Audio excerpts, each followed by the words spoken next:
Hello and welcome to Smaulgld. In case you missed it, top gold and silver and crypto stories for the week ended December 17, 2017. Well, why Litecoin had an explosive week. We're going to discuss that four-fold rise in just 6-7 days. Altcoin, Litecoin gained nearly 4 times. It was under $100 at the beginning of the week, and at one point on some exchanges, it reached well over $400. Ripple and Cardano, also cryptocurrencies, saw outsized gains. Gold and silver rebounded after the Fed rate hike. And we had, looks like tax reform is going to pass. And we're going to do a Smaulgld speculation series on what that means later in the week. And one of the things is that an Obamacare killer? You'll have to check in later in the week to find out what we're talking about there. Well, the CFTC and South Korea have introduced concepts that would require crypto exchanges to have the coins, or at least most of the coins that they sell, available for delivery. What a concept. We're going to discuss that later on in the program. The CBOE Bitcoin futures began trading earlier in the week, Sunday night, and the CME futures are set to open later tonight or sometime tomorrow, but definitely within the next 24 hours. The St. Louis Fed tweets out touting negative interest rates. And of course, this week we'll have the stunning gold and silver fines and seizures across the world. Let's take a look at what happened during the week with gold and silver. Well, gold and silver were headed down the last couple of weeks, and early part of the past week they were going down, but right after the Fed announced that they were going to raise rates this year in December, a quarter point, gold and silver started to head back up. They had a nice little run immediately after the Fed meeting. Results were announced on Wednesday, bit of a pullback on Thursday, and then Friday they regained their march higher. Where does that leave us for the week? Well, silver managed to pull out a 1.5% gain and get itself above $16, and gold managed to nose above the $12.50 mark. Still below the all-time highs of this year, but some ground was gained during the past week. As for the gold-silver ratio, silver rallied stronger this week than gold did, even though it fell the last couple of weeks. But it did manage to make up some of ground on the gold-silver ratio, and it had been as high as 80-1 early December and is now down to about 78-1. You can see that on the chart. If you're interested in the gold-silver ratio, you can go to the link on the website or on this blog post right here, and you have all your historic gold-silver ratio charts.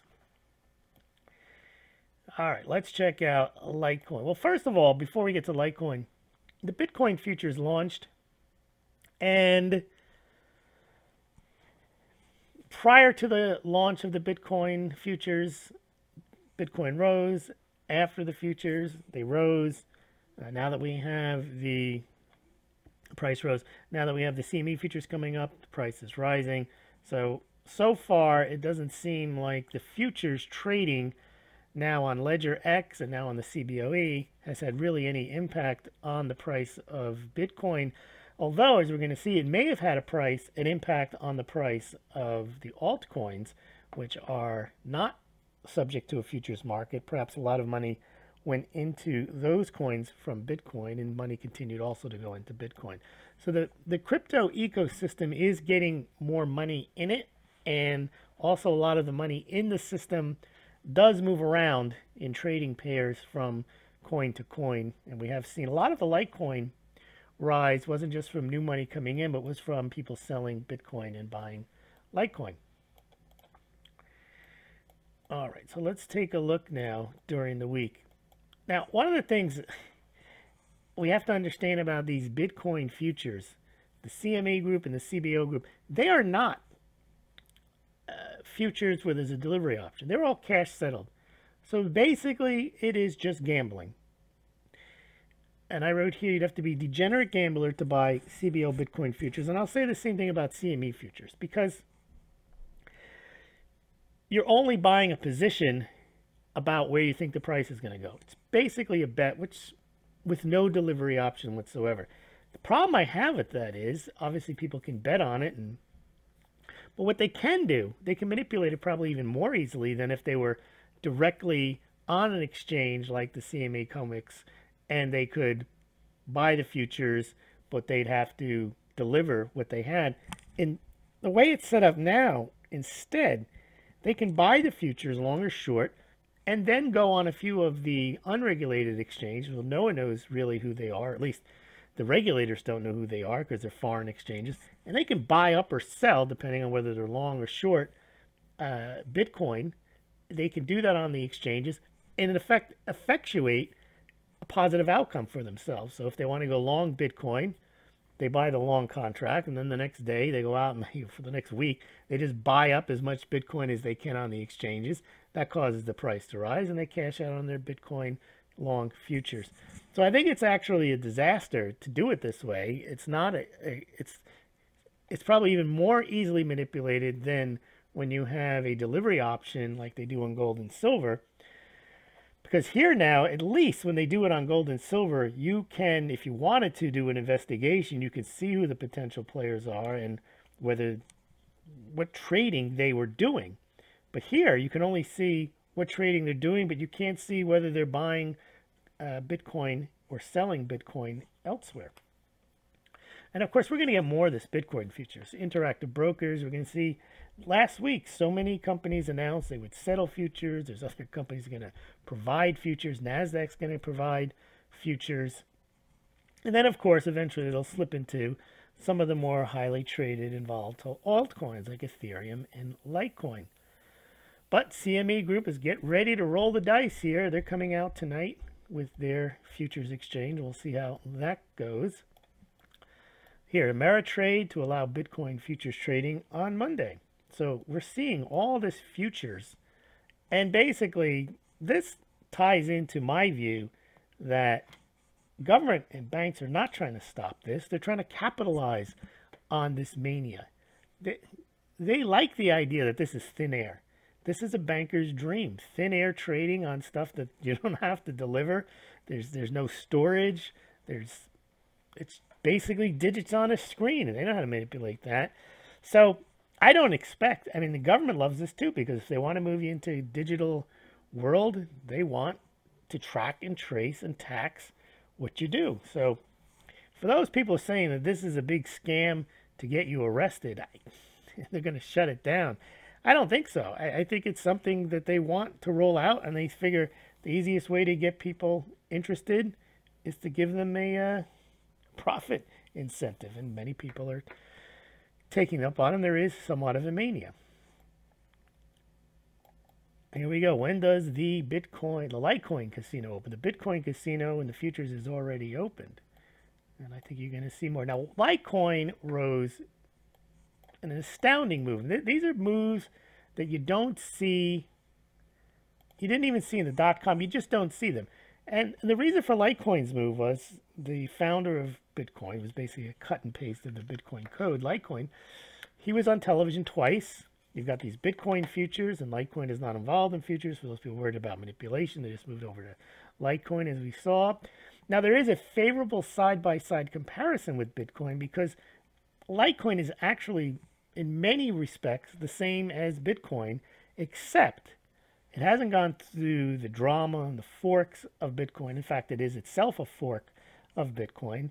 And currently, Litecoin operates the way people think Bitcoin should operate, which is it's fast and it's very cheap to use.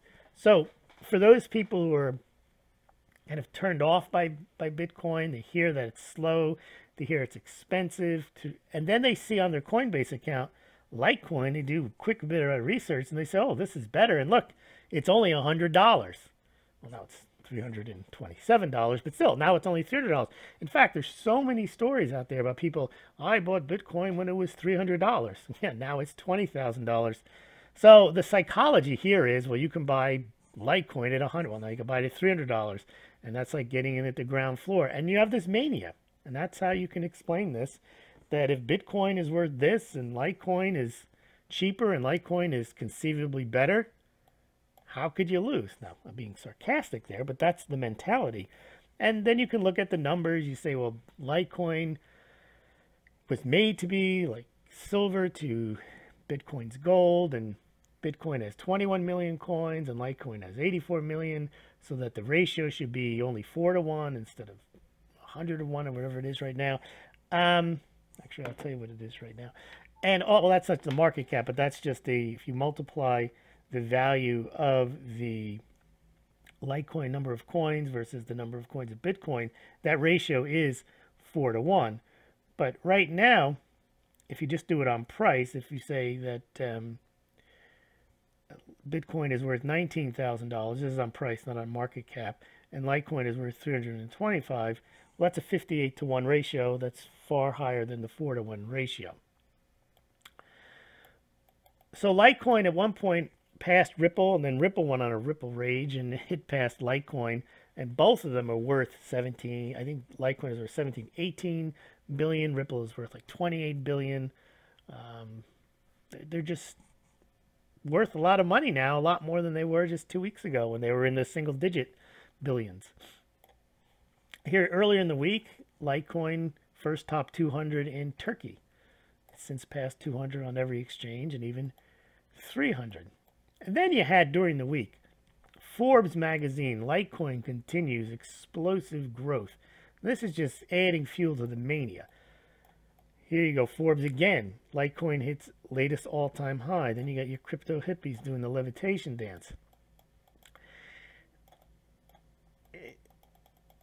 You just see is Litecoin the future of cryptocurrency? This is Investopedia. And this is a coin that had relatively little attention. It was just sat there on Coinbase. People looked at it, but all the world was talking about Bitcoin. Here's another story. Litecoin's phenomenal year.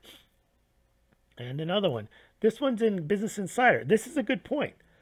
Litecoin creator Charlie, this is a quote from the Business Insider article, also appeared on CNBC Monday, which drove the price higher. This is reminiscent of the dot-com days. Some dot-com CEO goes on TV, the price goes higher.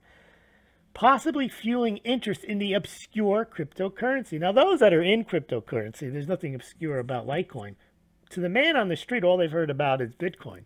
Now, all of a sudden, first they heard of it, this guy's saying this is a big deal because now people are hearing there's something else to this mania, this craze that they don't understand.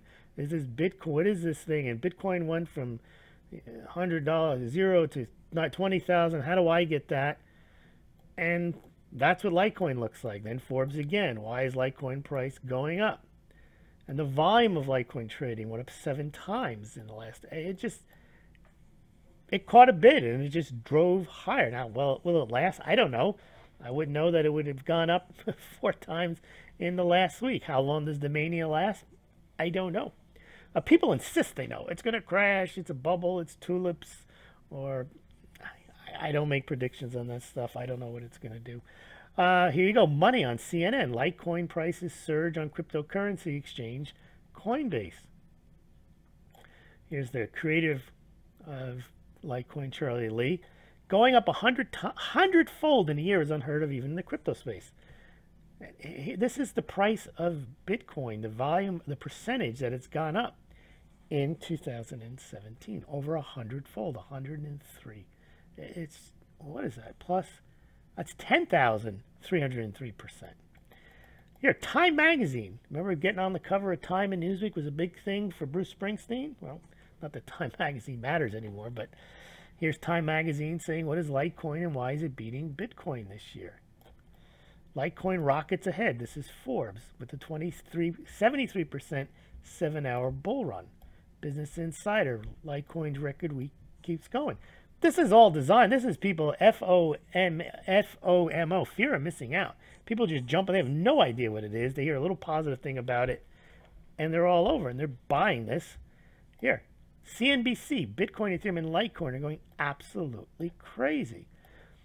CNBC again, forget Bitcoin. One of its cryptocurrency rivals, Litecoin, is up nearly 5,800% this year.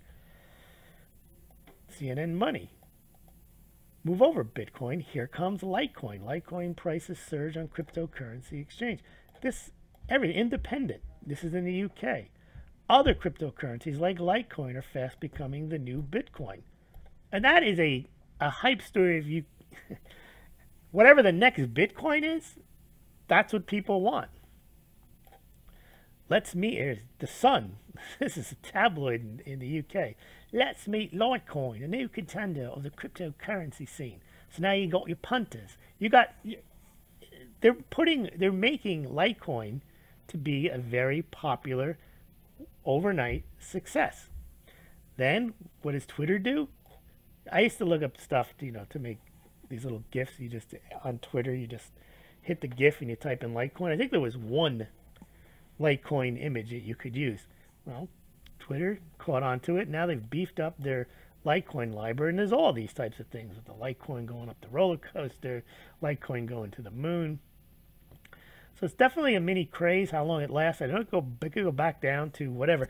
A lot of people complain that the Charlie Lee, the creator of Litecoin, came out and he said, look, this thing has crashed 90% before. So if you're not prepared for it to go back to $20, don't buy it. I agree with that. But a lot of people who own Litecoin get pissed off when they hear that. But look, the thing's gone up 100, 1,030, whatever it is, ridiculous percent, 100,000%. I don't know. It's gone basically from a few dollars to $400. You figure out whatever that percentage is. I think he's only right to say, not to make predictions that it can go back down to 20. But look, these things don't go straight up. Or maybe they do. I don't know. But here's Forbes again. 5 reasons why Litecoin price is going up so fast. Then Bloomberg adds Litecoin to its terminal. So Litecoin, Ethereum, Ripple are now on the terminal. Again, they see all this news. It ends up on the screens of all the traders. It's a perfect storm. But again, storms pass. This cannot, I don't think it can. I don't think you're going to have this storm of going up a few 100% each day or each week for the next month or two. But you never know. But CNBC, Litecoin founder predicts future for Bitcoin.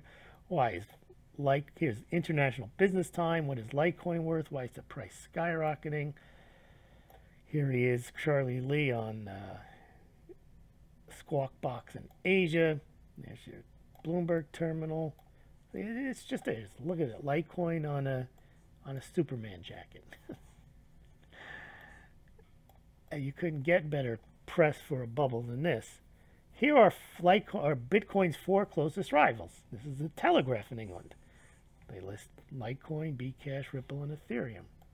So people are learning about, this overnight success of Litecoin, which is unfair in a way because Litecoin has been around since, I think, 2011. And it was somewhat hyped during the last time that the cryptos rose. But now it's getting the full attention. Business Today, why Litecoin up 7,000 since January, 7,000%, may be a better alternative to Bitcoin. So you're getting this next Bitcoin mentality. And then, of course, there are people who are paying attention. There's actually features of Litecoin that already are making it better than Bitcoin, and the stuff they have in the development pipeline, like atomic swaps, lightning fast network, making it able to handle smart contracts, making it more secure, making it more anonymous. These are all things that if they roll these features out, now that Litecoin is in the limelight, as they roll the features out, they're going to get press on it. And then there's ways of adopting Litecoin into payment systems. And here's one, metroco.uk. No reason why the Litecoin price cannot eventually match or even surpass Bitcoin. Not even full hyperbole, because if Litecoin is $300 now, and they're saying it can go to $20,000, that just gets the gamblers salivating. All right, so then this guy, Novogratz, he's a big Bitcoin proponent. He's made his name, I guess, not from his old jobs, but from his new job, which is starting a Bitcoin fund. And I saw him on CNBC a couple of weeks ago. They raised Litecoin, and he scoffed at it. He said, "Poor man's Bitcoin." And then when it went up, he was on TV. He said, "Oh, I would sell that. That's not good." It just shows ego plays a big part in a lot of people's investing or gambling habits. And then once someone sells something, you know, then they don't like it anymore. If someone didn't buy something and it went up, then they're mad. And if they're really mad, they'll say you should get rid of it. And if they're really, really mad, they'll make videos 3 times a day telling you why it's a bubble and why you should get out. But now you have all these prepaid cards coming out. This is, again, fits into my theory that they're going to co-opt this thing. They're going to bring it into the banking system. It's a great way to people have gains, to pay taxes, and to spend money. You know, you say that these coins are deflationary. They're actually not. They're inflationary to the fiat system. Because if you have 1,000%, 10,000% gains, and now you have the ability to take those gains and spend them directly on a Visa card, that's what the Keynesians want you to do. They want you to spend your savings. And you're going to have excess savings because you have crypto gains. I think this is a brilliant plan. This is not... I don't think it's something... It may eventually take down if it continues to go higher. But if they corral it properly, it's better than QE. It creates gains. It creates spending in a way better than even negative interest rates can do. Because if you make it easy for people to spend these gains... Remember, a lot of them are millennials. They don't know anything about savings. They know they just got rich. They're gonna spend their money. Speaking of millennials, let's get past Litecoin now. That was a lot, but that was a big story. That was a huge story. Nearly 5 million borrowers are in default on their student loans. What a surprise! Well, some of them, if they so choose, can take their Bitcoin winnings and pay down their loan. Here's an interesting comment. Israeli Prime Minister Benjamin Netanyahu says Bitcoin could replace banks. Now, this is the first I've heard of a major, I guess, prime minister or leader of a country, although Putin has said something about cryptocurrencies, but they're talking about their own cryptocurrencies. This is the first prime minister I've heard of, a president of a nation, saying that a private currency could replace central banks. You have to remember, most of the central banks' pronouncements about Bitcoin are either, oh, it's not that big, it doesn't really matter, and once we get faster payments, and no one's going to want Bitcoin. Okay. Or, we're going to create our own, and our own is going to be better, and yeah, we'll do it on a blockchain, and you won't be worried about Bitcoin. But Benjamin Netanyahu is saying, no, this Bitcoin itself could replace central banks. Here's just a thought. A lot of people who are saying that they're going to clamp down, but they're also saying that it's a government plot. You can't have it both ways. I think it is. It could be a government plot. And the theory would go that if it's a government plot to bring everyone into the digital society, then you get those people most likely to oppose it to support it by offering them these big gains, and then you have no obstacles to rolling it out. Now, the counter to that is that why would they roll something out that has within it the seeds of its own destruction? I.e., why would they want people not to use banks and to have everything on their treasure? Why would they want people to not be able to use banks? So I think anybody who insists that they know, they don't. Because there's contradictions in insisting that it's a government plot, and there's contradictions in insisting it isn't. Or at least the evidence is showing that it could be both, it could be neither, it could be part, who knows? But what we do know, it is some type of a mania. I think it's just if it was created by the NSA, it's gotten out of control. Because once you throw open source out there, and then you leave it to the free market, and you have no control of what they're going to do with it, they go to work. Lightning networks, atomic swaps, privacy features, all the things we talked about working on Litecoin. And then you can't control it anymore, even though maybe in its original format you might have been able to control it, but it's like printing the nuclear codes and expecting everything to work out okay. Now, Bitcoin pumping success illustrates it's easier to promote something new rather than a 5,000-year-old rock. That is true. I think the gold pumpers have not realized that. They just create these new stories, these fantastical stories, these fake stories. And it doesn't help. But you make up something about some cryptocurrency with a name you never heard of, it goes up. That's just the nature of pumping, I suppose, is that something is new is easier to pump than something that's been around for 5. What can you say about gold? That's a feature of gold. That there's not much you can say about it other than it is immutable.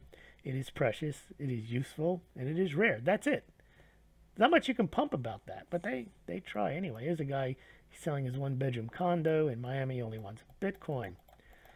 Now, I'm tired of this argument. Tulips, South Sea Company, extraordinary popular delusion, the madness of crowds, Amazon. Here's another article, obligatory article about, Bitcoin is a bubble. What genius does it take to call anything that goes up 1,000%, 10,000% a bubble?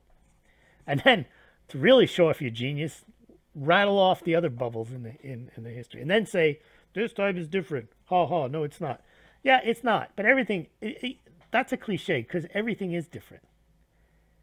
Everything is different. There's a reason why things go up, and there's a reason why things go up more than other things. There's a reason why bubbles last longer than other bubbles. There's a reason why bubbles go bigger than others. So right now they're saying Bitcoin is the biggest bubble ever. Okay. That doesn't mean anything. That just means it's bigger than all the other ones. Does that mean that it can't grow 10 times from here? No. Does that mean it has to collapse now that it's the biggest? No. See, people insist they know the answers to these things. They don't. Now you're starting to hear these stories. Some woman here, she did a contract for murder, I think on her boyfriend or something. She paid in Bitcoin. Now I'm making it sound like that's what Bitcoin is for murder. Like murder didn't exist before Bitcoin came along. But here's something. Game changer. eBay is seriously considering accepting Bitcoin, although even Litecoin would probably be a better choice. But again, if these things happen, these are news, and means nothing to me. But to people who tout stuff, if Amazon or eBay accept Bitcoin or Litecoin, then it's a moonshot. Most likely. Doesn't mean that the value of it's gone any higher. In fact, what it means is that people have a place to sell their Bitcoin or Litecoin easier. That to me should be price negative. In fact, I argued 3 years ago, and actually I was right. I was wrong on the direction of the price of Bitcoin. The Bitcoiners are yelling and screaming that if as more merchants accept Bitcoin, the price is going to rise. And I kept saying, no, it's not. The more places that accept Bitcoin, the more places people have to dump it.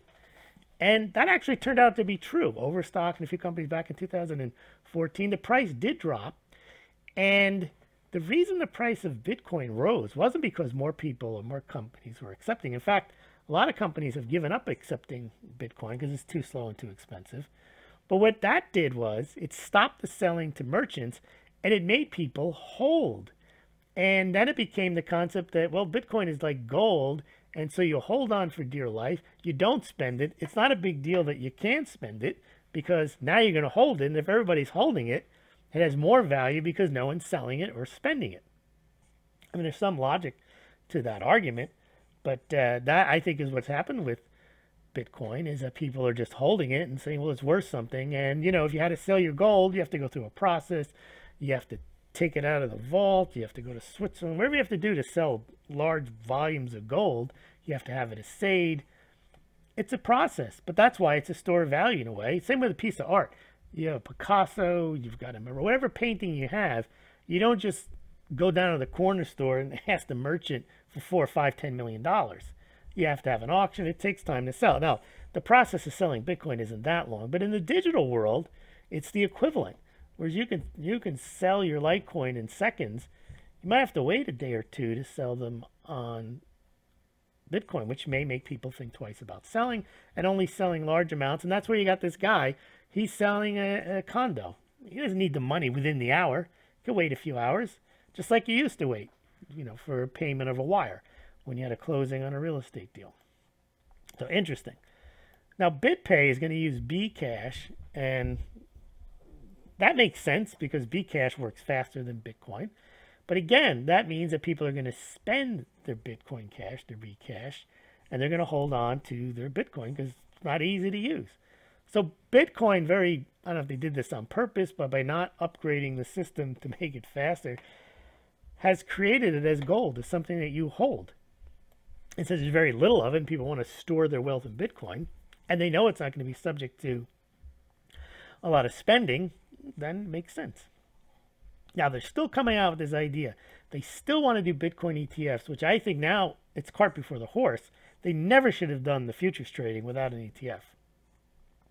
One of the reasons they did not approve the Winklevoss, whatever those guys' names are, twins ETF was because the SEC could not provide investor, this is their words, not mine, investor protection, because they could not have oversight over many of the exchanges where Bitcoin was trading. So if you have Bitfinex or Bithumb, they're overseas, Taiwan, South Korea. The SEC has no right to go over there and say, show me what you're doing, make sure everything's going fine. So they didn't want to approve the ETF, but there's so many more now applications for these ETFs, and I think the SEC will approve one. They've already approved the to approve trading of futures makes no sense. But then again, that's the CFTC, and there's probably a lot of moneyed interest that pressured them to do this, whereas the SEC, maybe not so much pressure, but who knows what's going to happen here. But I think once you do get one ETF off the ground, you're going to get many, and that's just going to drive demand up. And those ETFs, just like supposedly the gold, the silver, the platinum, whatever commodity ETF, they're going to have to buy the underlying Bitcoin to put into the ETF. Good luck getting all that. I mean, once they announce they're going to do a, I don't know, 300 million, 5 or whatever number it is, ETF, they're going to go out and buy those. And obviously not going to buy them in one day, but they're going to have to buy them over time, and that's going to put a floor on the market. Now, regulation of all this, the SEC came out and they were talking about cryptocurrency initial coin offerings. They weren't a warning that we're going to shut them down. They were basically telling investors, watch out, this is risky stuff here. Don't trust it. They're looking for fraud. The SEC is not looking to outlaw anything. They're looking to find out who's committing fraud in offering initial coin offerings. And they're also trying to warn investors that this is a bubble and it's going to burst. We can't tell you when, but you got to watch out. Now, the Financial Stability Oversight Council urges regulators to monitor financial innovation risk. Again, not ban, but monitor. They want this. This is the... Okay. The reason the 90s, they were able to balance the budget, supposedly, a lot of it had to do with tax receipts from dot-com gains. This whole crypto thing has the potential to be a huge benefit to government. And maybe ultimately, if it gets too big and they can't control it, it may harm them. But they can collect so much in the way of taxes if they can properly convince people that the only safe way to do this is through the CFTC, through the SEC registered ETF or a regulated Fidelity or Coinbase exchange where you get your tax statement at the end of the year. This is huge money for the government, huge money for banks. They don't want to shut this down. There's no reason to. All they want to do this, they just don't want it used for illegal purposes.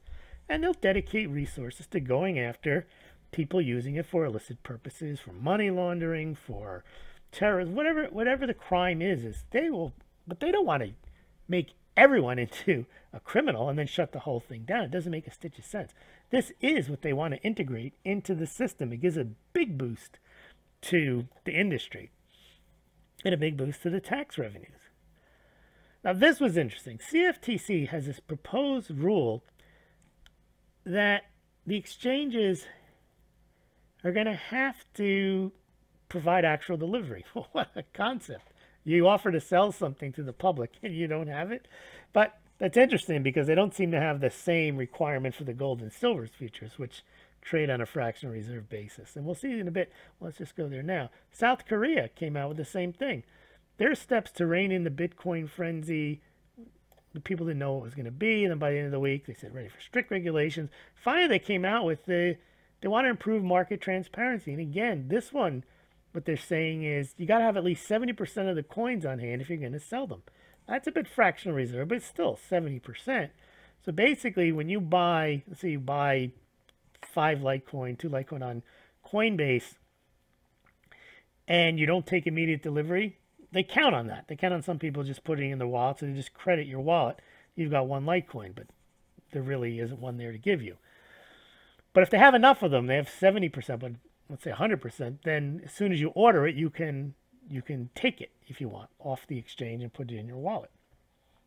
And I guess that's what South Korea is saying is, can't expect you to have all the coins there, which I think you should. I mean, if you're selling something, whether it's gold or cryptocurrencies or wheat, doesn't matter. You should have what you say you have. But in any event, it's an interesting development. We'll see if that's how the rule passes in the CFTC. Janet Yellen said the Federal Reserve does not play any role in regulating it. Well, they're not supposed to. I mean, she made this point 4 years ago. Federal Reserve has nothing to do with regulating gold. So all the Federal Reserve is supposed to be initially was a bank of last resort, and then they changed it to somehow they're responsible for full employment in the late 70s. They're not responsible to regulate securities, gold, silver, cryptos. We already have other government agencies. So you got the SEC for securities. You've got the CFTC for commodities. The Fed's got to stay out of that. That's got nothing to do with them. Unless, of course, they want to buy Bitcoin like they have gold. Other than that, the Fed should have nothing to do with Bitcoin. Now, the Fed came out. Actually, it doesn't show up here. But they actually tweeted this. This is I don't know. I think it's outrageous that the St. Louis Fed would float a trial balloon about why negative interest rates might be a good thing. You see, it's a good thing if your job is, and you think your job is so expansive that you're supposed to regulate the economy and you're supposed to get people to do what you want them to do. Well, then, of course, you think like this. Negative interest rates may seem ludicrous. Yeah, they do. But not if they succeed in pushing people to invest in something more stimulating to the economy than government bonds. So basically they're saying, look, we want to manipulate the economy. Once you start with that premise, then it's fine. If you agree that they're supposed to manipulate the economy, then they can do whatever they want. But it is ludicrous if you believe in a free market that somehow the Fed can artificially create negative interest rates and get people to do stuff. Right now, see, cryptocurrencies are getting people to do stuff voluntarily. People are just doing stuff. They're collecting their gains. Now, the problem the government has, maybe they're not paying their taxes. But if you want to stimulate the economy, you slightly regulate the crypto space and you get people to spend like mad and invest like mad in these crypto startups, an ICO boom, just like you had in the dot-com boom. At least for a while, you got employment. It may be fake, that it doesn't last. See, the other thing is here, a lot of this, you don't have to make money. You see, when you invest in creating a .com company, you had to have payroll, you had to make money, you had to pay the people. Maybe you could sell stock in the beginning and that would cover your expenses. If you didn't raise enough to last forever, eventually you'd go out of business if you couldn't make money. The thing with these cryptos is, you could put people to work creating and working on projects. The projects don't have to make any money. Bitcoin doesn't make a dime. There is no Bitcoin company. So there is money to be made in the crypto space as long as the crypto space goes up. And again, hardware wallets and other types of programming jobs. And eventually there'll be marketing and legal, lots of jobs coming in the crypto space if they lightly regulate this thing properly, which I think they will. I don't think they want to spend the resources shutting it down. If they wanted to shut it down, it would have been a lot cheaper and somewhat easier to do it 5-6 years ago. You could have just scared a lot of people off. Now there's 14 million people in Coinbase. There's nearly probably 100 million people around the world that are involved some way in it. It's not so easy, and it's not as desirable because that group of people represents a market. That group of people represents votes, represents potential lobbying dollars, bribes, whatever. So I don't think that it's headed towards a clampdown, at least not at this stage. I think they're still thinking they can corral this thing, introduce their own currency, and they can live side by side. Yeah, this is the point. If it's a trap, they would want you in it to track and tax you, not to arrest you. Some people are thinking, oh, they're going to get you. They're going to get you on this. You're money laundering. No. But by the way, there's nothing in any of these statutes that's money laundering. Because what Coinbase does is they have money transmitter license. If you don't have a money transmitter, most people don't even know what it is. But obviously, Coinbase has raised a few $100 million. They're eventually going to go public. They're not going to go public and not understand the regulatory framework. If they thought they're not going to commit money laundering each time they make a transaction and have that liability hanging over their head and raise money. First of all, the company's not stupid. Second of all, the investors in due diligence demand this. And I did my own quick research, and Coinbase does have money transmitter licenses in all the states that it operates. So it's allowed to do what it's doing. Now, they may change that.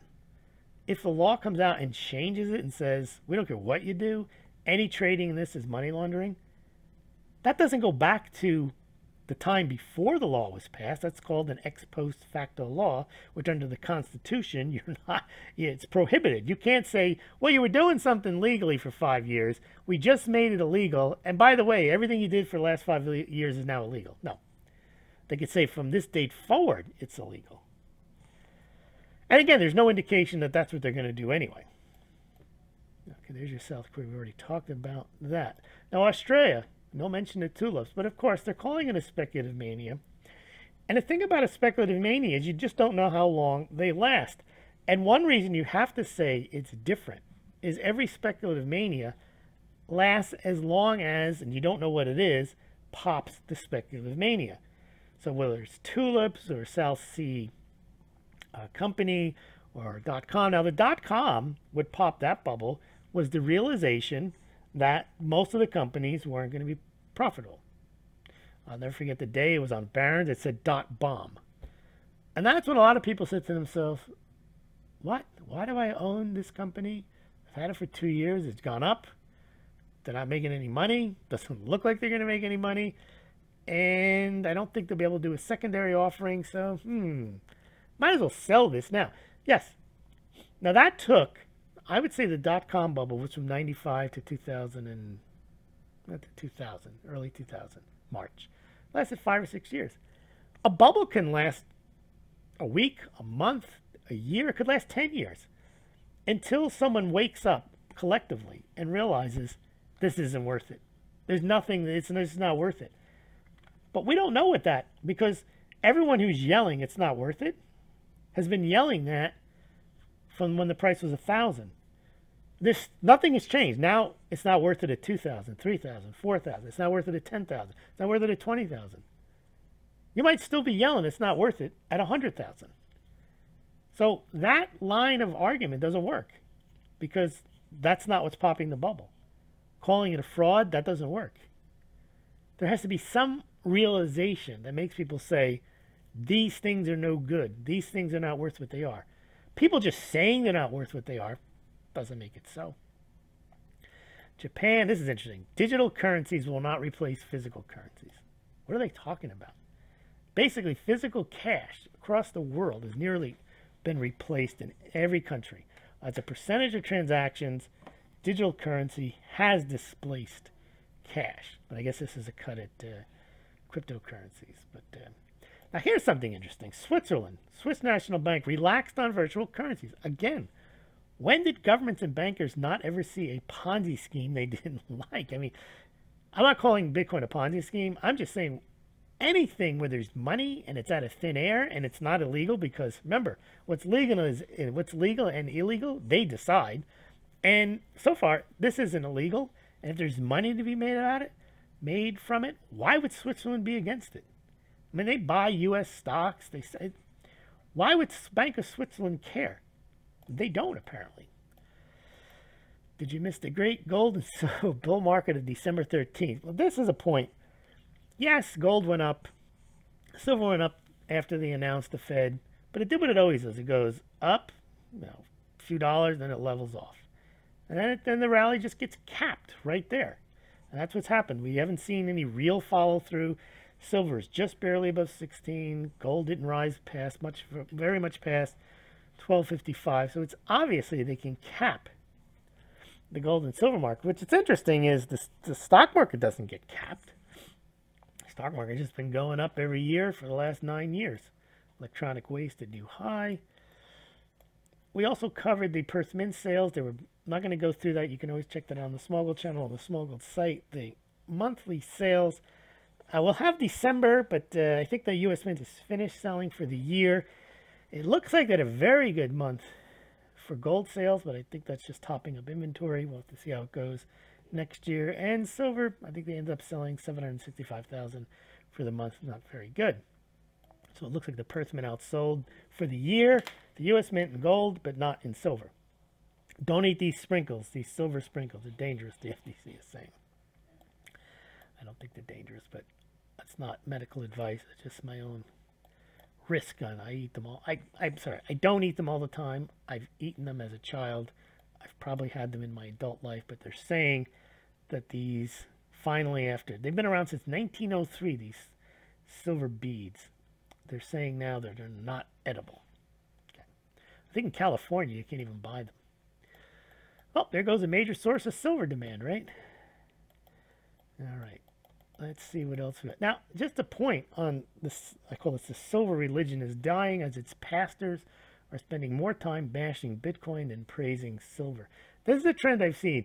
You had some very high-profile silver pumpers have just given up on silver. They don't pump it anymore. They pump cryptos. Then you have some other silver pumpers who have just moved over to bashing Bitcoin as if Bitcoin has anything really to do with silver. It doesn't. Other than, I suppose, its competition. But you just don't see, and I was never one of them. I was never a silver pumper or a crypto pumper. I try to report on what's going on, but there really aren't any basic sites that just talk about gold and silver. Yeah, I guess they still do pump gold and silver, but they pump them with these ridiculous stories, which I guess that's not good either. So here's your gold eagle sales. We already talked about that. Perth Mint gold. Here's, you can see the Perth Mint gold sales. They're in the red here. They're not having a great year. You can see over 18 months, the red. It's not higher than last year. The blue, the U.S. Mint, has gone way, way down. I have to think there'll be a better year next year. Now, this year, you can see this is the lowest year for total gold sales at the U.S. Mint when you take into account the Buffalo and the American Gold Eagle. It's lower than 2007. Although I think they might have topped up. I'll have to see the final numbers. If not, you're going back to 2002 to sell as few gold ounces as the U.S. Mint did. Here's my buddy Coase. Bitcoin's success in part was because of nutcases haven't given gold a bad rap. That's true. I don't know if it's true about Bitcoin, but I think it's true that a lot of these gold stories that I mock constantly, gold back yuan, COMEX default, sovereign size gold buy in 45-day, game changer, all these stories are nonsense. And I'm not thinking that drove people into silver. I think it just may have driven some people, retail investors, away from gold and silver. You may be right. It may have pushed some people into Bitcoin. Didn't push me there. I don't let those people influence me. I like gold and silver, but not because of the stupidity that they're constantly pumping. Do the hard thinking. Game over. Gold back ruble. You know, all this stuff is just too much for me. Now, here you go. Now, remember this. This is Rickards. January. Mark your calendars. Gold reset to 10,000 coming by January. There may be a radical reboot. SDR. This is the kind of stuff you see. You can't be serious. SDR going to replace the dollar in 2018. Little known. First of all, the SDR is a product of the IMF. To make a change like that requires 85% vote of all the members. The United States has 16% or so. They can't even do it over the United States. And it's not like the whole world would want the SDR to be the world reserve currency in a few months. And then we're going to reset gold to 10,000 on January 1st. Mark your calendars. Game changer. This guy says this used to be funny, but it's not a laughing matter anymore. If stackers don't kill themselves, I think their significant other will. As a lot of people do. They listen to these pumpers, they believe it, they go home, they convince everyone else, and then 3, 5, 6, 7 years later, they're still saying the same nonsense, and the price hasn't risen. And they're thinking everyone else is nuts, not them. Yeah, I think they should stop, but they won't. That's how they make their money. That's how they get their subscriptions. That's how they sell their precious metals. They've got to have a new pump story. And if they don't have a pump story, then they don't have sales. Actually, I think it hurts sales, but they think they don't have sales. They convince people. A lot in India. Indian gold demand's low now, but it's been strong all year. Azerbaijan. Here's an interesting thing with platinum. Unbelievable. Palladium trades at a higher rate than platinum. Now they say this is because palladium is used in the catalytic converters for regular cars, and the platinum is used more in diesel, and diesel is down. But that's not true because they used platinum in catalytic converters, and the only reason they were using palladium more was because it was cheaper. Palladium is more expensive now, so why would a car company continue to use palladium when it used to be $400, $500, $600 an ounce cheaper than platinum? Now it's $200 an ounce more expensive. So, and I guess if you like platinum, it's actually not as nice looking as silver. If you've ever seen the two side by side, platinum is duller. But platinum jewelry has always been expensive because it's rare. Japanese, Chinese jewelry, they're the leaders in buying that stuff. But I guess they're not buying as much of it, or if they are, I haven't checked the numbers on that, but the industrial demand for platinum is down. That may change if the manufacturers realize it's cheaper to buy platinum than palladium. Gold and Bitcoin. I like this article. It says gold. Yeah, Bitcoin's going up, but it's not the new gold because Bitcoin is not gold. Bitcoin is not immutable. Bitcoin relies on too many inputs, too many people, too many infrastructures. Again, it's not a cut on Bitcoin. It's just, it requires constant effort to keep it going. You have to have a system. You have to have a network. Once gold is pulled out of the ground, it's done. It's there. Look at it. That's it. Nothing's going to change it. There it is. There's your value. There's your metal. There's your periodic table. It's just there. Bitcoin, now, difference though is Bitcoin can go higher because things can happen to Bitcoin. People can do stuff to Bitcoin, positively and negatively. But if they do positive stuff, more people want it, more people use it, networks get bigger, better and easier ways to store, all these kind of things.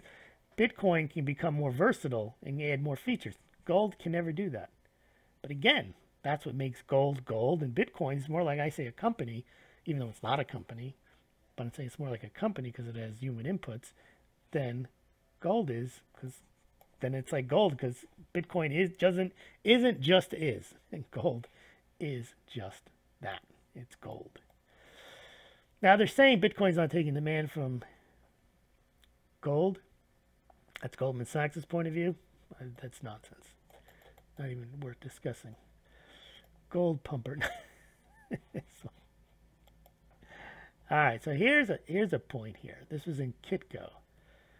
Gold could skyrocket after the Fed meeting. Okay, did it? Went up a point, went up a percentage point. I just want to know, is there a book or a subscription that I could subscribe to of some sort that proves this? See, there's always some angle here. You put out gold 10,000. Yeah, here it's coming. It's coming. Gold reset. Here's Coase again. Some of the hyperbole gold bloggers have written so much nonsense that people are turning away from gold to buy Bitcoin, is a point he made earlier. But he's saying eventually, look, the truth will prevail and gold will go up. I agree with that. Yeah. Now, let's get to our final segment, buried gold, found gold. Pablo Escobar apparently used to bury gold. He used to bring a group of guys out to the woods or wilderness or whatever, have them bury it, and then he killed them because they knew where the gold was.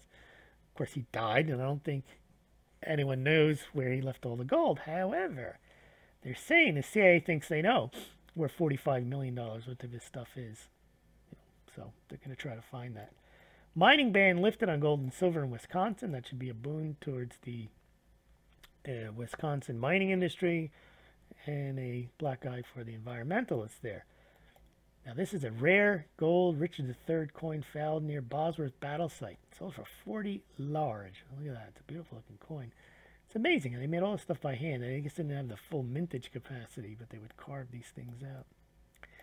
Gold below the water. Gold rush goes underwater. That's an interesting story here. They're going to look for gold at the base of the river and below. And they're going up in the sky. BBC News. NASA's New Horizon probe strikes distant gold. Try bringing that back, though. And they say there's gold. There's all kinds of precious metals up in these asteroids. Gold seized from 2 passengers. Most of these seizures we're seeing, they're always in India. Indians love their gold.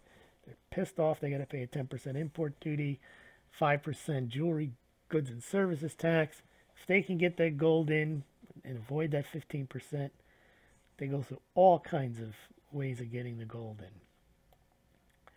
Edible gold. There you go. There's a gold-covered chicken roast. Doesn't look any different than a regular golden chicken, but at least you get to say you ate gold. Here's just a shout out to VidMe. For those of you who are following Smaulgld on VidMe, unfortunately they just couldn't handle it anymore.